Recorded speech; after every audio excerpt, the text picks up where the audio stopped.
Quiero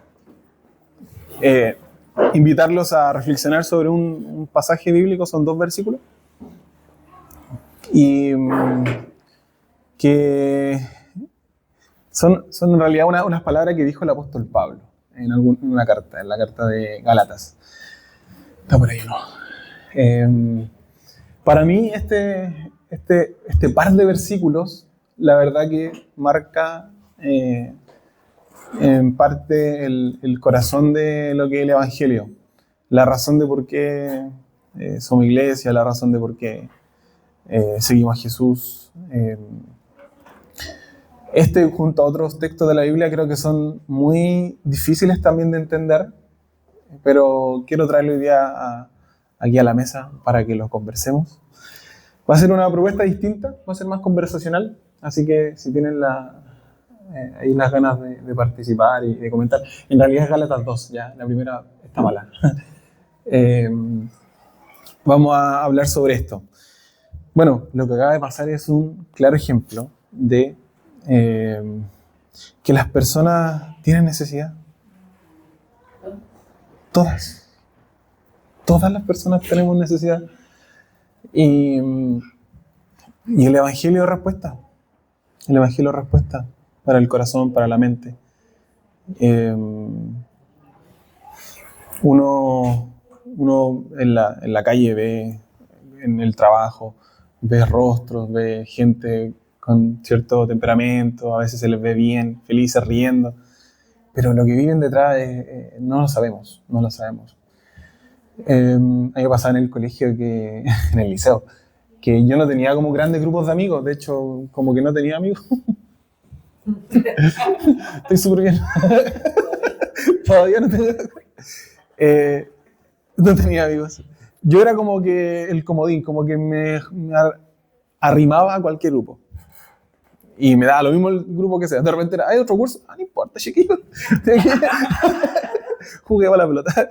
Pero me pasaba algo curioso, que cuando a algunos de mis compañeros les pasaba algo, como en la casa o algo emocional, me iban a buscar a mí. No era ni psicólogo, nada. Pero yo lo escuchaba. Y en ese momento era súper canuto. Entonces les tiraba versículos. Calla, versículos. Desde la cabeza, ahí tenía un versículo. Ahí tenía otro versículo. Repartía versículos. Cuando después me di cuenta que no hay mayor evangelio, el evangelio más lindo que escuchar. A veces, simplemente. La gente necesita ser escuchada. Pero también necesita saber qué hacer. Por eso que no es solo escuchar, sino que también de repente compartir, abrir la boca de lo que Dios ha hecho con nosotros. Y de lo que es capaz de hacer. ¿Por qué dije eso? Porque la gente tiene necesidad y creo que el cristiano ante eso tiene una responsabilidad. Que es una responsabilidad no solamente social, sino que una responsabilidad espiritual. Porque cuando uno empieza a escarbar en las necesidades que tiene la gente, vas sacando las capas de problemas que todos tenemos, económicos. Todos tenemos problemas económicos, todos tenemos problemas de estabilidad, todos tenemos problemas, rascamos un poquito, nos sumergimos un poco, emocionales. Empezamos a analizar nuestras crianzas, empezamos a analizar nuestras historias personales y vamos dando cuenta de que, oye, es más profundo, ya no es solo superficial, ahora es emocional. Y después te dando cuenta que rasca un poquito más y son cuestiones éticas, de la cultura, y que la cultura te causa cierto malestar, cierto mal, y está mal pensar el sistema, y el sistema está malo y nos hace sufrir a todos. Y si rascáis un poquito más, en el fondo a lo que uno va a llegar siempre es a una cuestión espiritual. La mayor necesidad de la gente es Dios en el corazón. Y esa fue la predicación. Muchas gracias. Y esa fue la predicación. Vamos a comer. Bien. Sí, está bien. Dice Pablo, vamos a analizar un poquito esto y les traigo un pequeño ejercicio. Así, ahí fue el amigo del Ministerio del Data. 3:19. Es 2:19:20. Sí, está mal ahí. En la siguiente debe estar bien. En la siguiente debe estar bien. Se quedó dormido. Ya, mira, ahí les traje como un ejercicio. Un ejercicio. Esto es un poco lo que hace alguien que predica o que comparte una reflexión. Empieza a escarbar, empieza a ver las palabras, empieza a ver las frases, le haces preguntas al texto y muchas veces uno no entiende qué está queriendo decir. Y ahí justamente comienza lo que es la interpretación. Uno comienza a darle un sentido a lo que está leyendo. Y tenemos el primer y gran problema de que esto se escribió hace 2000 años. Y un poco más en algunos casos. Entonces tenemos una diferencia cultural, de época, de pensamiento, de lógica, religiosa. Tenemos una distancia tremenda. Pero la Biblia tiene algo que es muy interesante, que se llama, en el mundo de la teología se le dice reserva de sentido, que es que tú puedes leer un texto como este en un momento de tu vida y va a significar algo grande para ti, hermoso, lindo. Y si lo lees 5 años después, tú estás en otro momento y lees el mismo texto, esa misma palabra, es diferente. Es como, oye, esto lo había leído hace mucho tiempo, pero ahora significa algo completamente diferente para mí. Eso se llama reserva de sentido y tiene que ver con hermenéutica, con interpretación. Y bueno, el poder de la palabra, que nunca vuelve vacía. No sé si habían leído ese pasaje alguna vez. El 20. A ver, devuélvete un poquito, Juego, por favor, para leerlo completo, que no lo leímos. Dice, Pablo, escribiendo a las iglesias de Galacia, que tenían varios conflictos, pero dice así, a través de la ley moría la ley. Es un juego de palabras. Yo creo que estaba rapeando. A través de la ley. A través de la ley moría la ley. Para que pueda vivir para Dios. He sido crucificado con el Mesías. Punto. Sin embargo, estoy vivo, pero ya no soy yo. Es el Mesías quien vive en mí. Y mientras vivo en carne mortal, vivo de la fe en el Hijo de Dios, que me amó y se entregó por mí. Se los traigo a colación. Lo pongo aquí, encima de la mesa. ¿Qué piensan ustedes al leer esto? ¿Con qué complejidades para entenderlo nos enfrentamos? Pero pregunta como para abrir el diálogo. ¿Qué es lo primero que piensa cuando lee esto? ¿Qué está diciendo el apóstol Pablo? Lo primero que se les venga a la mente. ¿Qué piensan? ¿De qué está hablando? ¿Qué ley? ¿Ya? ¿Qué ley? Creo que la ley mosaica. Sí, sí. Pero buena pregunta, porque está hablando, es como cuando uno escucha a alguien hablar por teléfono. Escucháis la mitad de la conversación, pero no sabéis la anterior, entonces, ¿de qué está hablando? ¿De qué está hablando? ¿Qué ley? Yo entiendo que si la ley me juzgara, muero. No soy capaz de cumplirla. Por eso yo para la ley, si la ley fuera una persona y me mira, no, te tengo fregado. Pero, ¿nuestro concepto de ley es el mismo del de Pablo? Bueno. ¿Será lo mismo o no será lo mismo? ¿De qué está hablando? Ni siquiera llevamos como 30 segundos preguntando y ya estamos como en un conflicto. Eso es como renunciar a lo que era el entorno, la vida, lo humano, la ley del hombre. La ley del hombre. Yo creo igual un poco que está hablando como de esa ley que solo pocos tenían acceso a Dios. Ya. Y por eso él habla de como de una ley muerta, o sea, a través de la ley morir. Como que esa ley ya no es válida para todos, sino que tiene que ver con eso. Buena. ¿Cuál es el juego de palabras ahí? Ya pasó eso. A través de la ley moría la ley, dice. A lo mejor está hablando de la banda. ¡Ah! La ley. Puede ser. Es interesante. Pero yo creo que lo más rápido que podemos hacer es meternos un poquito en quién era Pablo, por qué Pablo habla de la ley, como si todos conociéramos lo que es la ley. Y Pablo Para los que vieron la serie de Pablo, es muy buena. Hay una película de Pablo, que es muy buena. O los que han leído la Biblia, si son cristianos también pueden ser. Pablo era conocido y de hecho él mismo se describe como un judío estricto en cuanto a la ley, ¿cierto? Él dice fariseo de fariseo, del linaje de no sé quién y de la tribu del no sé cuánto y lanza todo su currículum étnico, religioso, pero también su formación teológica, su formación bíblica en el Antiguo Testamento, que no existía el Nuevo Testamento, a todo esto. Entonces, si había alguien que conocía las tradiciones, la cultura, la religión, la forma de ser del judaísmo, del mundo hebreo, era Pablo, porque además no solo que era conocedor, sino que además era casi como un defensor. Él, de hecho, llegó a perseguir a personas y encarcelar a personas por enseñar cosas diferentes a la formación que él tuvo. Y ante cualquier doctrina que se desviara, él estaba dispuesto ahí a apresar a la gente. Pero hay que entender algo básico, que la ley que está hablando Pablo no tiene mucha relación con la ley que nosotros tenemos, porque para nosotros la ley es lo que administra el gobierno de turno.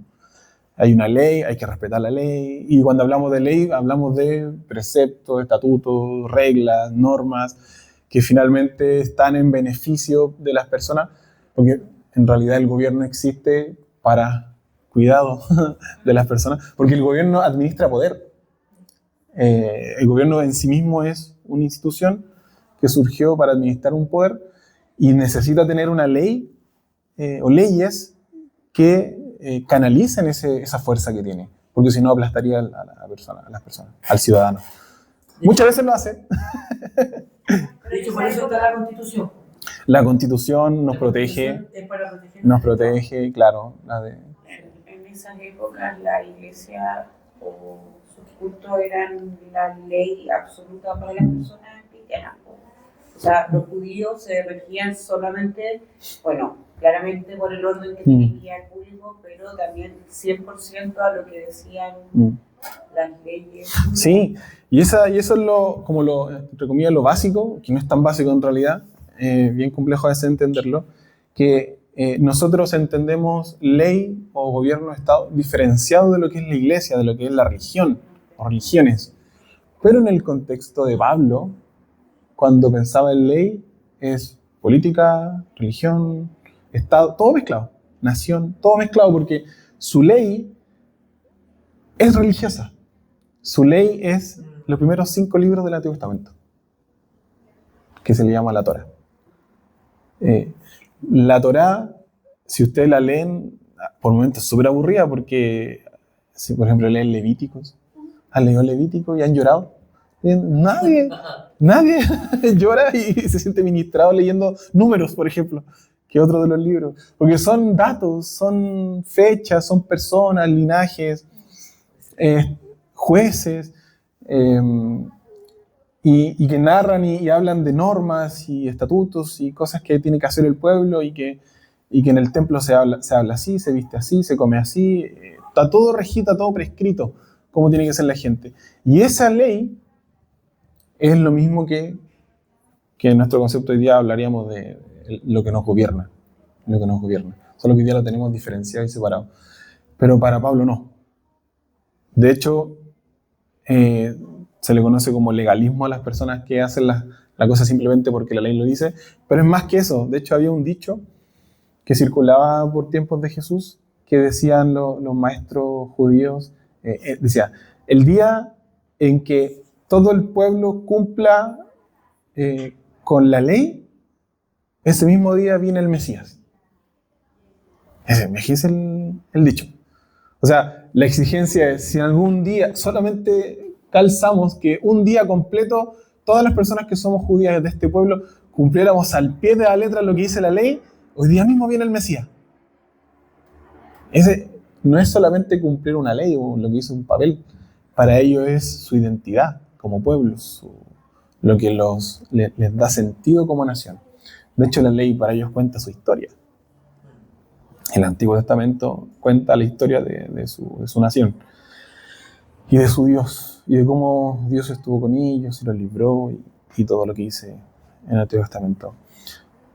Entonces, que venga Pablo y diga, a través de la ley, moría la ley, este hombre está sufriendo algo profundo, un quiebre profundo. No es solamente decir, no, me cambio de ideología, me cambio de ideas, no, tuve una reflexión y ahora reflexiono otra cosa. Lo que él está diciendo es, fui a lo profundo de mí, donde nace mi identidad como persona, y ahí morí. Si la ley para mí era símil de estar bien con Dios, porque todos los males, las enfermedades, los demonios, todo lo que habla en el Nuevo Testamento de las cosas que vivía la gente, las enfermedades, los malestares, todo se atribuye a que la gente transgrede y ha transgredido la ley. Entonces todo el malestar social, el estar bajo el Imperio Romano, por ejemplo, es a causa de que la gente está transgrediendo la ley de alguna forma. Entonces es fuerte lo que está diciendo, pienso yo. Y creo que nos plantea el desafío. ¿Cómo debemos entender nosotros hoy día ese sentir de Pablo? ¿Cómo lo interpretamos si nosotros no estamos bajo su ley? Ni su cultura, ni su tiempo. Y la pregunta que está pegadito a eso, ¿a qué ley deberíamos entonces morir nosotros? Pueden responder, pueden comentar. ¿A qué ley deberíamos entonces morir nosotros? Y con esto voy terminando. No. ¿Se entiende, no? ¿Se entiende un poquito? Estamos un poquito escarbando, a lo mejor tratando de entender a Pablo y por qué dice eso. Porque para mí esto es central, lo que él dice. Todo el rato yo creo que es por la salvación. La ley de Jesucristo nos vino a salvar. Si es que su amor se le puede llamar ley, es una ley para salvarnos. Porque la otra ley no nos puede salvar. Buenísimo. No la podemos cumplir. Buenísimo. Y escarbeo un poquito más. ¿Y de qué nos salva? Ahí como para todos. ¿De qué nos viene a salvar? ¿De qué nos viene a salvar Jesús? Caer en el mundo. Ya. Del pecado es lo que todo. ¿Cómo sabemos qué es pecado y qué no es pecado? Porque tenemos una ley. Volvemos al punto. Entonces, es la ley lo que define lo que es bueno y lo que es malo. Cómo debemos ser y qué debemos hacer como personas. O sea, la ley es nuestra identidad. La ley define lo que... Nuestras leyes son 10. Los 10 mandamientos es lo más gráfico de la Torá. Esa es la ley para el pueblo judío. Retomando la idea. Si la ley es finalmente lo que nos define y nos da esa identidad, creo que no estaría equivocado decir que nosotros hoy, a pesar de que no somos judíos o hebreos, estamos sujetos a alguna ley. Todos tenemos alguna ley. Y yo puedo incluso separarla en dos partes. Por un lado puede ser esta ley externa a las cuales nosotros internalizamos o llamémosla así, como voz cultural o voz interna que nos dice lo que deberíamos ser y lo que está bien, lo que está mal, que pueden ser muchas cosas. Por ejemplo, pienso en que hoy día se nos presiona mucho el tema del rendimiento, ¿cierto? El tema de la aprobación, de ser de cierta forma, porque la sociedad simplemente aprueba o desaprueba a cierto tipo de personas, para que nos vamos a meter en el tema de ideología política, que también es algo que nosotros abrazamos como ley, que nos dirige, nos moldea nuestra forma de pensar. hace ser de determinada manera. Temas de crecimiento personal, si quiero ser más actual. Hoy día tenemos muchas de esas presiones, de esas leyes internas, que en realidad son externas, que nos mueven y nos definen. ¿Qué significaría entonces morir a ese tipo de ley con las cuales lidiamos? Yo quiero decir, Dale. es que cuando yo leí eso, no, por ejemplo, el hermano dijo la ley, no sé qué, pero yo no pensé eso, o sea, porque después de decir eso, dice, para que pueda vivir para Dios.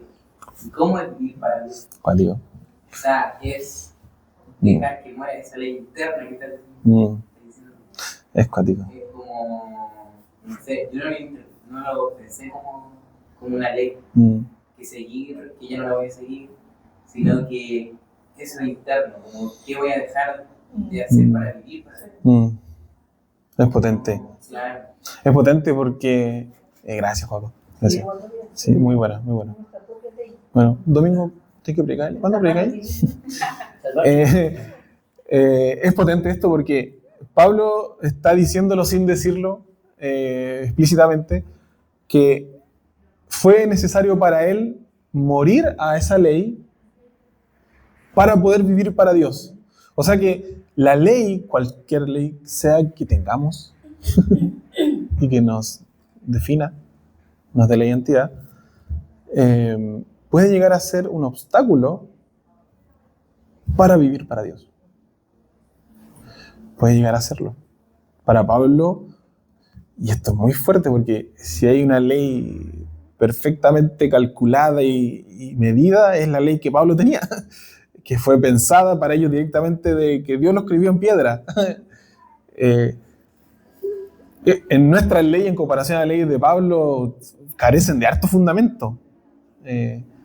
Porque los nuestros son como rebotes y mezclas de mucha cultura. Pero la de Pablo era como, entre comillas, pura, por así decirlo, como muy, se puede trazar. Como el café de especialidad, tú sabes que es café de especialidad porque tú puedes trazar. Tú conoces hasta la persona que sacó la cereza del árbol. Por eso es café de especialidad. Eso no te lo van a decir en Starbucks, porque no son café de especialidad. Tiene que ir a una cafetería de especialidad y le dan hasta el nombre de la persona que cosechó eso. La ley de Pablo sabe directamente dónde comienza. Tiene su trazabilidad. La nuestra es como medio difusa.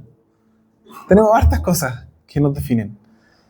Esas cositas que nos definen podrían ser un impedimento para vivir para Dios. Pablo murió a través de esa ley que tenía a la ley misma. O sea, la vació de sentido. Ya se le convirtió como un absurdo, pero no como en desprecio, así como, no, ahora desprecio la ley, que me dio identidad, no, al contrario, sino que la vio como supero la ley. Como encuentro el punto de plenitud de la ley, lo cumplo, porque Jesús no vino a abolir la ley, vino a cumplirla. Jesús cumple la ley a la perfección. Y Pablo muere a esa ley para poder vivir para Dios. Es potente. Pero le dije que tenía dos ideas de ley. La otra, que me parece aún mucho más profunda, es, de hecho es el punto de esta pequeña primera parte, que solamente dos partes tiene la reflexión, que es morir a mi ley. No el de Argentina. Mi ley de Argentina, nada que ver, sino morir a mi ley, a mi propia ley. Nosotros como ley. Porque, ¿qué están cantando? La primera pues sí. ¿En serio? Qué buena. Pero no tienen esta reflexión. Mentira. Estoy molestando. Nosotros solo vivimos bajo no solo vivimos bajo leyes externas, sino que tenemos la capacidad de convertirnos en nuestra propia ley. Y yo en esto sí encuentro base bíblica, porque si nos vamos a Génesis, ¿cuál fue el pecado de la caída? ¿Qué les pasó a Adán y Eva? ¿Qué les pasó? Así como que, me equivoqué. La decisión que tomaron Adán y Eva en el Edén. El problema de ellos fue precisamente comer del fruto del conocimiento del bien y del mal. O sea, apropiarse de el estándar moral más alto, que solamente le pertenecía a Dios, cual era prohibido para nosotros, para el ser humano. Ellos se apropian de eso. Y esa fue su caída, su desobediencia. Quiero redimir un poco el concepto, pero para la primera reflexión me sirve.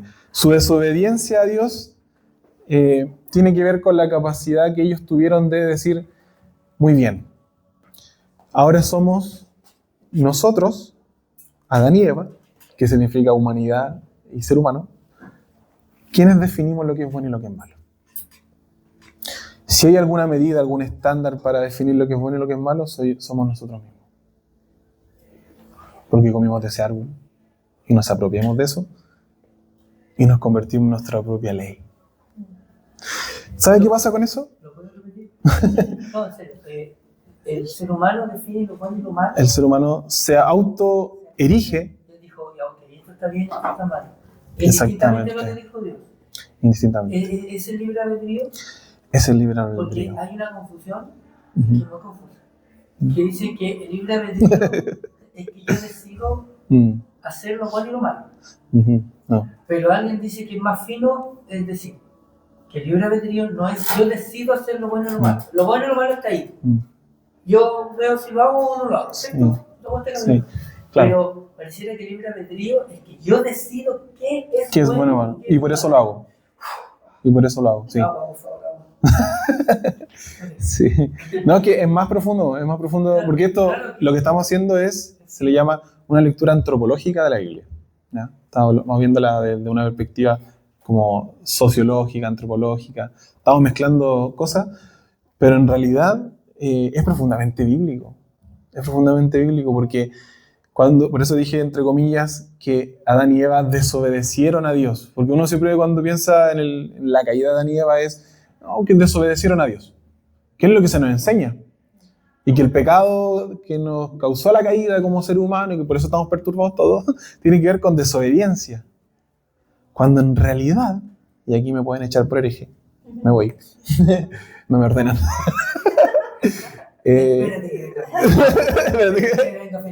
Cuando en realidad el pecado que nos hizo caer, que nos hace caer constantemente, porque Adán y Eva es un reflejo nuestro, simplemente, es la idolatría. Porque al comer del fruto prohibido, que es de la ciencia del conocimiento del bien y del mal, nosotros no solamente somos nuestra ley, nosotros somos nuestro Dios. Entonces, al ser nuestro Dios, ¿cuál es nuestro mayor pecado entonces? La idolatría. Tenemos otro Dios, somos nosotros mismos. Entonces, el tema de la ley, y ahí entra otro tema, que al ser nuestro propio Dios somos nuestros propios justificadores. Entonces, ya, chao, otra conversación. Oye, ¿pueden bajarle un poquito? La misma canción. Qué buena. Sí. De hecho, para mí es ilógico que estemos en un mismo espacio. Sí. Es que hay hartas familias. Sí, me ha costado mucho entender. Sí, hay hartas familias. Somos todos iguales. Y me ha tocado hablar con personas que son de otra iglesia. Y siempre es como, ¿y tú a cuál perteneces? Yo creo en Dios. Como, no sé cómo se llama, no sé, y como que dar toda esa explicación. Me pasa lo mismo, Cata. Sí. Bien, cerramos esta idea y vamos con la última, ¿les parece? Para cerrar esta idea, entonces, Pablo dice, a través de la ley, moría la ley para poder vivir para Dios. Eso que sí. A la siguiente, por fin. Era todo rato la siguiente, sí. Ahí yo le puse como unos apuntes de lo que hemos conversado, la ley de Dios, ¿cierto? La ley externa, ¿cierto? Y nosotros como ley, eso ya lo conversamos, y ahí le puse una pequeña frase, morir a la ley es, en última instancia, morir a uno mismo como fuente de identidad y justificación. ¿Se entiende? ¿Se entiende? ¿No? ¿Qué están cantando? Y dice, no solamente para que pueda ir para Dios, porque después del punto agrega otra frase, dice, he sido crucificado con el Mesías. O sea que no solamente murió, sino que requete contra murió. Y aquí Pablo lo que hace es, nuevamente, trazar el inicio de su nueva vida. Y dice, no solamente es un cambio de forma de pensar y una cuestión mística que ocurre en mi corazón, en mi mente y una reflexión, sino que yo sé dónde está el punto de inicio de esta que es mi nueva identidad, que es mi nuevo camino de vida. Y dice, he sido crucificado con Cristo, o sea, la cruz de Cristo. Y por eso dice, más que una identificación mística, se trata de un verdadero abandono de alguna vieja manera de vivir en un punto concreto, Cristo.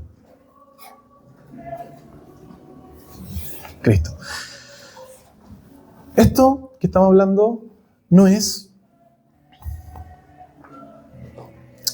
una cuestión que se te impone como persona. Dios no viene a decir, bueno, esto soy yo, así que si te gusta o no te gusta, ahí está. No es algo que se te está imponiendo.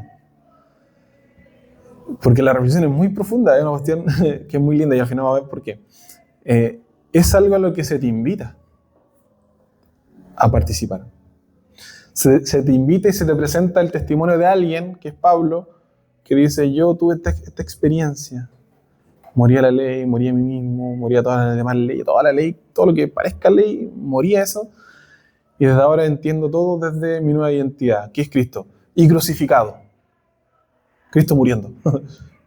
Y la crucifixión, como a mí me encanta decirlo, ya vamos a tener la Semana Santa para hablar de eso, pero a mí me encanta hablar de el Jesús caminando hacia la cruz como una persona completamente libre. Pudiendo no estar en ese momento, pudiendo no querer vivir eso, pudiendo elegir otra cosa, decidió cargar su cruz porque entendió que esa era la forma de darnos una nueva vida a nosotros. Y lo hizo en plena libertad. Y la invitación es la misma a nosotros. Esto es algo que tiene que ver con nuestra libertad. Pero la libertad bien entendida, ¿sí? No como libertinaje, sino como libertad bien entendida de saber lo que realmente nos va a convenir en la vida. Porque finalmente Pablo encuentra la verdadera vida. Vamos con lo último. Perdón que me extienda. Ya. Igual llevo como 20 minutos nomás. ¿No? ¿Vamos bien? Ya. ¿No? ¿Estamos pasando? Después vamos a comer nomás. Ya vamos con lo último. Ahí está la segunda parte del versículo. Dice, sin embargo estoy vivo, pero ya no soy yo. Como diciendo lo mismo, pero en otras palabras. Estoy vivo, pero ya no soy yo.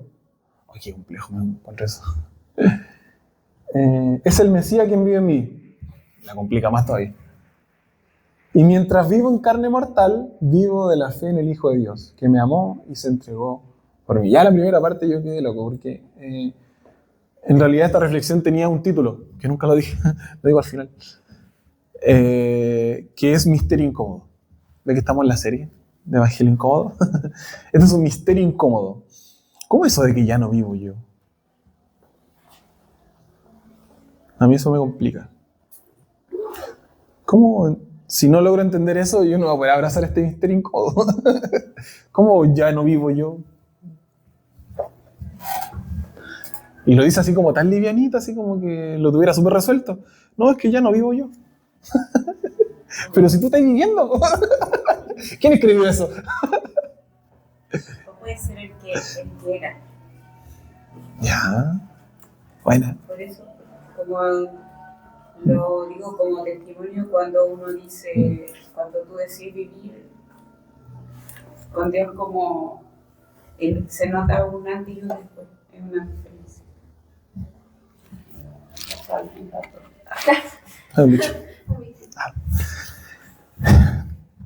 Hay una diferencia. Hay una tremenda diferencia. ¿Hay una diferencia? Sí. Es impresionante. Lo digo por algo específico, que una vivencia que hace muy poco tiempo me junté con mis amigos de toda mi vida Y fue tan distinto. Fue demasiado diferente, no malo, pero hasta ellos notaron que era otra persona. Wow. Cata. Fue así, como, ahora lo entiendo todo. Qué bático. Pero si lo decís tú, lo entiendo más que si lo dice Pablo. Y decir, ya no vivo yo. Qué bático. Qué bático. Como esa decisión de cuando ya no soy yo.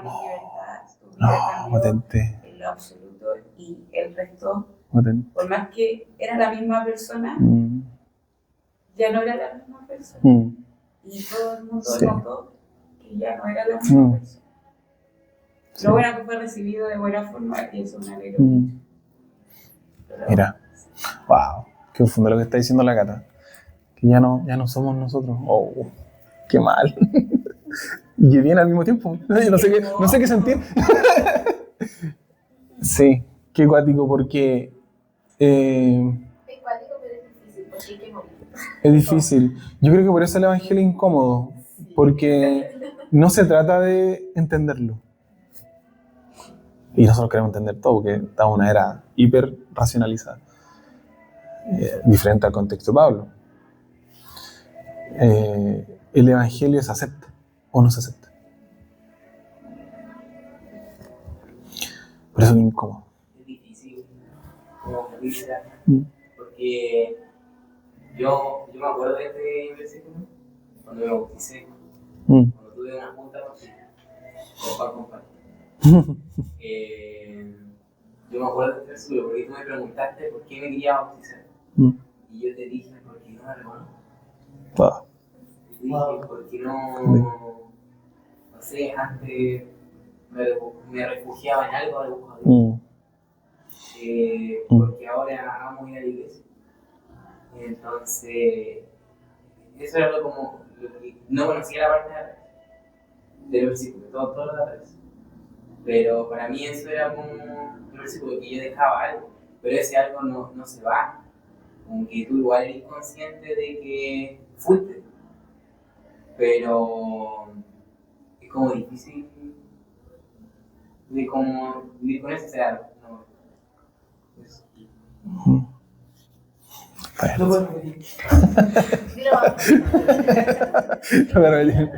Ahora, creo que también la reflexión debe llevarnos a otra cosa, que es lo que cae en muchas iglesias. Es un problema, es una tentación que tiene la iglesia, que es comenzar a medir estos cambios y poner estándares. Así como empieza a mirar a la gente así, se miran entre ellos y dicen, este no es tan santo, este no es tan cristiano, este no es tan como dice. Y después predican y dicen desde el púlpito, no todo el que me dice Señor, Señor, ¿no? Y empiezan así y los miedos y las manipulaciones y los abusos. y los abusos y después no te das ni cuenta y te controlan la vida. No te das cuenta. Con una identidad, con una esencia, no te das cuenta. Creen que la cambia, que eso sí. no tiene que ver con... Exactamente, no tiene que ver con eso. Exactamente. No te cambia la esencia. Claro. Pablo sigue siendo Pablo. El loco terco seguía siendo súper terco, pero para Cristo. Él perseguía a la iglesia, después él era perseguido. Y así. No dejó de ser Pablo. De hecho, si leen Gálatas, se nota que es Pablo. Hasta los insulta en un momento los Gálatas de Galacia. No nos cambia nuestra esencia, sino que nos modifica el origen de lo que somos. Y también nos saca a nosotros del centro. No de iglesia centro. Del centro. De el centro. Nos saca a nosotros, y así terminamos. Nos saca a nosotros del centro. Y precisamente lo que hace con eso es lo que la reflexión anterior derriba toda nuestra idolatría. Porque ya no somos nosotros el centro. Es que ya no soy yo. Dice Pablo. Es que ese ya no soy yo. Oh, el evangelio es fuerte.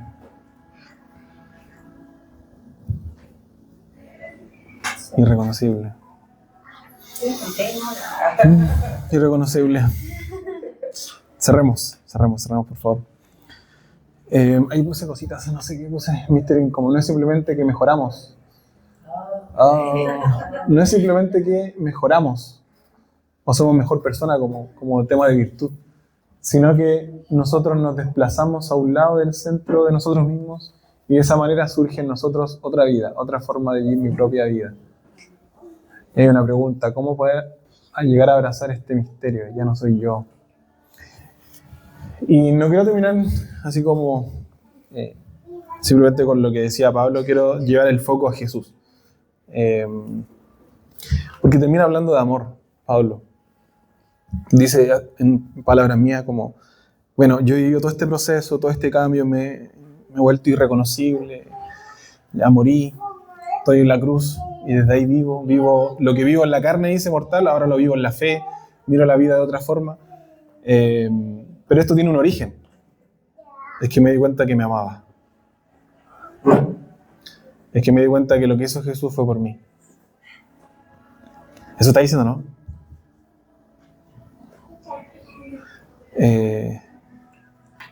Y yo creo que el misterio incómodo consiste en aceptar la nueva vida que te está ofreciendo alguien que realmente te ama.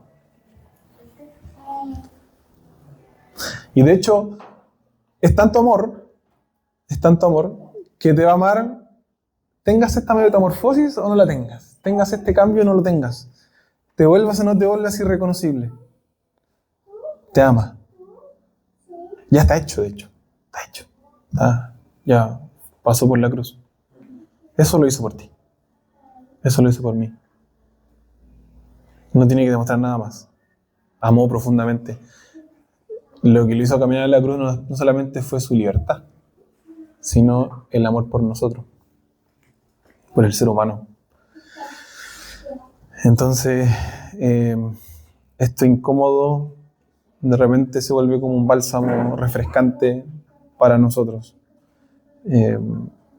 Y me surge una pregunta. ¿Cómo responder a este misterioso amor?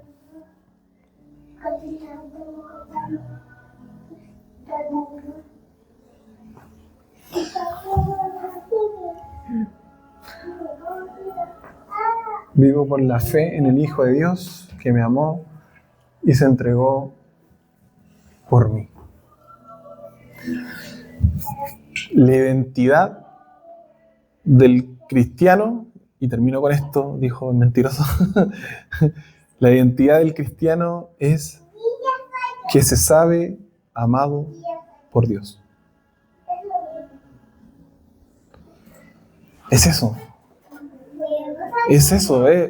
Finalmente toda esta teología de repente media compleja que tiene el apóstol Pablo, y eso que elegí el texto más fácil de él, se puede resumir en esto. Pablo desde ahora vive como un amado por Dios. Por eso que dice Abba, papá, papito. Por eso que ahora perdona, extiende perdón, recibe perdón, es reconciliador, conciliador también. Es otra persona, irreconocible. Yo espero, aquí me pongo de pie. Ahora empieza la predicación. La verdad que me gusta esto porque Centro permite esto. Esta iglesia permite eso, que todos podemos participar de esto y podemos construir. Y quiero invitarle a que lean su Biblia. Es una invitación simple. Pero lean su Biblia. Si podemos estar, no sé, 40 minutos en 2 versículos y de repente darnos cuenta de cosas tan profundas, ¿cuánto más puedo descubrir si tuviéramos a lo mejor de repente la voluntad de abrir la Biblia y decir, ok, Señor, ¿qué tienes para decirme? Conversemos. Y después de eso se pasa a una reflexión de iglesia de, oye, no sé si has leído esta parte de la Biblia. Yo creo que muchos de nosotros nos vamos a seguir volviendo más irreconocibles si eso comienza a pasar, porque la palabra de Dios no vuelve vacía en nosotros y produce el fruto para el cual fue pensado. Le invito a ponerse en pie.